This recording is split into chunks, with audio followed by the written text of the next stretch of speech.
Selamat pagi, salam sejahtera untuk kita semua.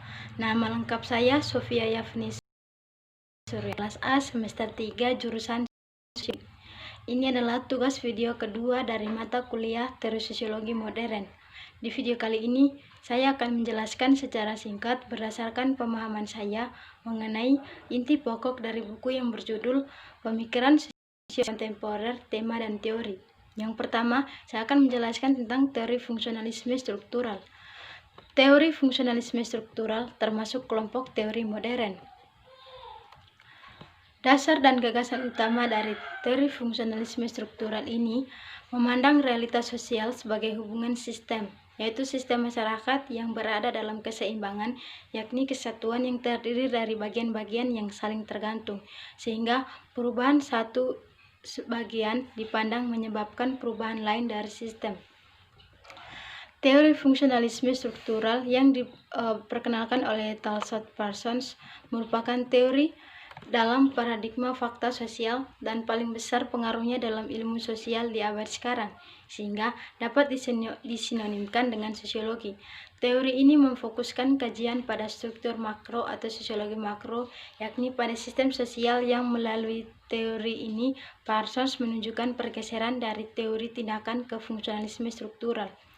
Teori fungsionalisme struktural Parsons berkonsentrasi pada struktur masyarakat dan antara hubungan berbagai struktur tersebut yang dilihat saling mendukung menuju keseimbangan dinamis. Integrasi sosial ini mengkonseptualisasikan masyarakat ideal yang di dalamnya nilai-nilai budaya diinstitusionalisasikan dalam sistem sosial dan individu atau sistem kepribadian akan menuruti ekspektasi sosial. Maka kunci menuju integrasi sosial menurut Parsons adalah proses kesaling bersinggungan antara sistem kepribadian, sistem budaya, dan sistem sosial atau dengan kata lain stabilitas sistem. Kemudian, pemikiran sosiologis kontemporer adalah persyaratan disipliner yang pahit diantisipasi.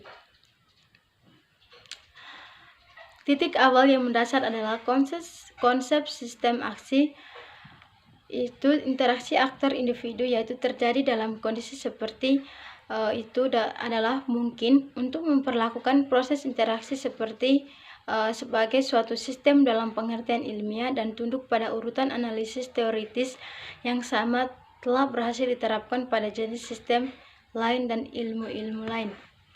Tindakan adalah proses dalam sistem aksi situasi yang memiliki motivasi signifikansi bagi aktor individu, atau dalam kasus kolektivitas komponennya individu. Ini berarti bahwa orientasi proses tindakan yang berkaitan dengan gratifikasi atau penginderaan dari perampasan aktor yang relevan, apapun yang secara konkret dilihat dari sudut pandang kepribadian yang relevan. Sistem sosial hanyalah salah satu dari 3 aspek penataan dari sistem aksi sosial yang sepenuhnya konkret. Dua lainnya adalah kepribadian sistem aktor individu dan sistem budaya yang dibangun di dalam tindakan. Dilihat dari perspektif salah satu integrasi tindakan seperti itu dalam sistem sosial, terdapat 2 aspek dari keterkaitan timbal balik ini satu sama lain. Yang pertama, sistem sosial tidak bisa begitu terstruktur sehingga menjadi radikal, tidak sesuai dengan kondisi berfungsinya aktor individu komponennya sebagai organisme biologis dan sebagai kepribadian atau integrasi yang relatif stabil dari sistem budaya. Kemudian yang kedua, pada gilirannya sistem sosial di kedua sisi bergantung persyarat minimum dukungan dari masing-masing sistem lain. Psikologi kepribadian seperti yang telah kita lihat menjadi sangat berorientasi pada sistem relasional aktor, yaitu orientasinya ke objek. Saat ini, fakta dipadukan dengan konsep tempat fundamental, harapan, dan teori tindakan menjadi jelas bahwa salah satu aspek sentral orientasi umum dan terutama ketektik aktor adalah seperangkat kebutuhannya disposisi terhadap pemenuhan ekspektasi peran di tempat pertama dari aktor penting lainnya, tetapi juga miliknya sendiri. Ada dalam struktur kepribadian aktor individu memiliki dimensi konformitas ketersaingan dalam arti disposisi untuk menyesuaikan diri dengan harapan orang lain atau diasingkan dari mereka. Dengan demikian, Sosial dipahami hanyalah salah satu dari 3 aspek penataan dari sistem aksi sosial yang sepenuhnya konkret. Dua lainnya adalah kepribadian sistem aktor, individu, dan sistem budaya yang dibangun di dalamnya. Masing-masing dari ketiga harus dianggap sebagai fokus independen dari perorganisasian elemen-elemen sistem aksi, dalam arti tidak ada salah satu secara teoritis dapat direduksi menjadi suku-suku salah satu atau kombinasi dari dua lainnya. Masing-masing sangat diperlukan untuk dua lainnya, dalam arti tanpa kepribadian dan budaya tidak akan ada sistem sosial dan seterusnya. Kemudian pada bagian yang kedua tentang prasyarat fungsional sistem sosial. Diskusi singkat tentang prasyarat fungsional ini dilakukan karena itu memberikan alasan untuk analisis yang lebih luas dari poin-poin referensi menganalisis struktur sistem sosial. Masalah prasyarat fungsional adalah masalah yang berubah-ubah karena berbagai tingkat yang berbeda yang dapat didekati. Apa yang kami usulkan di sini adalah memulai pada tingkat yang paling umum dan karena itu formal dari teori aksi dan lanjutkan dengan memperkenalkan spesifikasi selangkah demi selangkah dilihat dari perspektif salah satu integrasi tindakan seperti itu. Dalam sistem sosial terdapat keterkaitan timbal balik ini antara satu sama lain. Yang pertama, sistem sosial tidak bisa begitu terstruktur sehingga menjadi radikal, tidak sesuai dengan kondisi berfungsinya aktor, individu, komponennya sebagai organisme biologis dan sebagai kepribadian atau integrasi yang relatif stabil dari sistem budaya. Kemudian yang kedua, pada gilirannya sistem sosial di kedua sisi bergantung persyarat minimum dukungannya dari masing-masing sistem lain. Unsur-unsur dari kelas persyarat fungsional ini dapat dikatakan sebagai permulaan. Kemudian yang ke bagian ketiga tentang pembentukan intelektual. Bagi Gramsci, setiap orang memiliki bakat dan potensi intelektual. Gramsci membagi pengertian intelektual dalam dua kategori, yakni intelektual tradisional dan intelektual organik. Yang dimaksud dengan intelektual tradisional adalah intelektual yang belum meluas dan digerakkan oleh produksi, sedangkan intelektual organik yakni intelektual yang memiliki kemampuan sebagai organisator politik yang menyadari identitas yang mewakili dan diwakili. Pembedaan kelompok intelektual tersebut bisa jadi karena memang krisis yang terjadi di Italia waktu itu. Adapun asumsi dasar penulisan tentang intelektual tradisional adalah kemampuan secara tradisional dalam lingkungan sosial, dan kelompok intelektual tradisional inilah yang lebih banyak secara kuantitatif. Kemudian dengan memberikan pengakuan bahwa mereka mempunyai potensi untuk berkembang, oleh karena itu mereka harus memperoleh pendidikan untuk membangun kesadaran dari kesadaran intelektual tradisional menuju kesadaran intelektual organik. Peran dan fungsi intelektual organik yakni sebagai counter hegemoni, karena orang yang memiliki kesadaran intelektual organik adalah orang yang mampu menjadi seorang organisator dalam perubahan atau penyadaran untuk membangun kesadaran bahwa selama ini masyarakat sekitarnya telah terhegemoni dan tertindas.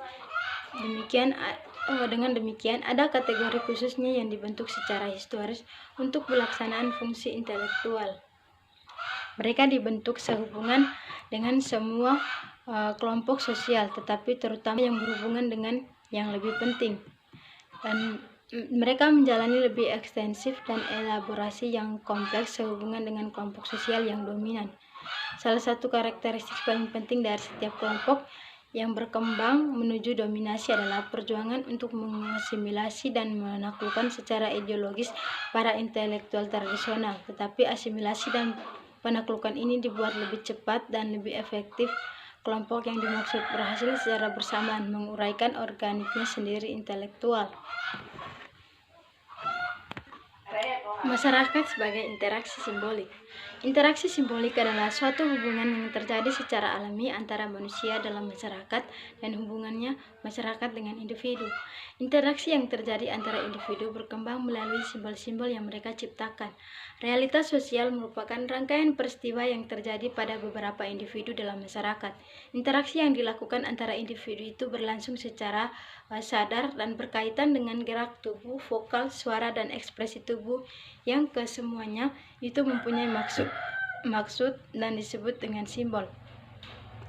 Blumer sangat memperhatikan perkembangan teori interaksi simbolik tentang masyarakat. Interaksi simbolik berhubungan dengan karakter yang ganjil dan jelas. Interaksi sebagaimana telah diletakkan di antara manusia. Keganjilan ini terjadi dari timbal balik dan interpretasi simbolik. Sosiologi menurut perspektif ini adalah menyangkut proses penafsiran manusia baik secara individu maupun kelompok tentang tindakan manusia sebagai masyarakat, sebuah paradigma konseptualisasi masyarakat sebagai sebuah sistem tentang proses penafsiran. Interaksi simbolis yang diketengahkan Blumer mengandung sejumlah ide-ide dasar yang dapat dijelaskan sebagai berikut. Yang pertama, masyarakat terdiri dari manusia yang berinteraksi. Kegiatan tersebut saling bersesuaian melalui tindakan bersama, membentuk apa yang dikenal sebagai organisasi atau struktur sosial. Kemudian yang kedua, interaksi terdiri dari berbagai kegiatan manusia yang berhubungan dengan kegiatan manusia lain. Interaksi non-simbolis mencakup stimulus respons yang sederhana, seperti halnya batuk untuk membersihkan tenggorokan seseorang. Objek-objek tidak mempunyai makna yang intrinsik. Makna lebih merupakan produk interaksi simbolis. Objek-objek dapat diklasifikasikan ke dalam 3 kategori yang luas, yaitu objek fisik, objek sosial, kemudian manusia tidak hanya mengenal objek eksternal. Mereka dapat melihat dirinya sebagai objek. Jadi seorang pemuda dapat melihat dirinya sebagai mahasiswa, suami, dan seorang yang baru saja menjadi ayah.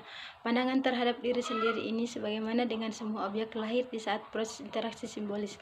Kemudian yang kelima, tindakan manusia adalah tindakan interpretatif yang dibuat oleh manusia itu sendiri. Kemudian yang keenam, tindakan tersebut saling dikaitkan dan disesuaikan oleh anggota tubuh atau oleh anggota kelompok. Kemudian modernitas budaya dan modernisasi masyarakat. Di era yang serba modern ini, terkesan sulit ketika kita mencari sebuah hal yang berbau tentang keaslian, karena pada dasarnya segala sesuatu pasti akan berubah seiring dengan berjalannya waktu, termasuk juga tentang budaya yang berkembang dalam sebuah masyarakat atau kelompok tertentu. Hal ini terjadi karena adanya modernisasi. Modernisasi sendiri merupakan bentuk dari perombakan sikap dan mentalitas sebagai warga masyarakat untuk memenuhi kebutuhan gaya hidup dalam masa kini. Dalam proses modernisasi, terdapat beberapa hal yang harus diperhatikan, terutama tentang nilai sebuah budaya tertentu yang patut untuk dijadikan sebagai sebuah pembelajaran, karena pada hakikatnya budaya merupakan hasil karya manusia yang dijadikan sebagai milik diri yang diperoleh melalui proses belajar.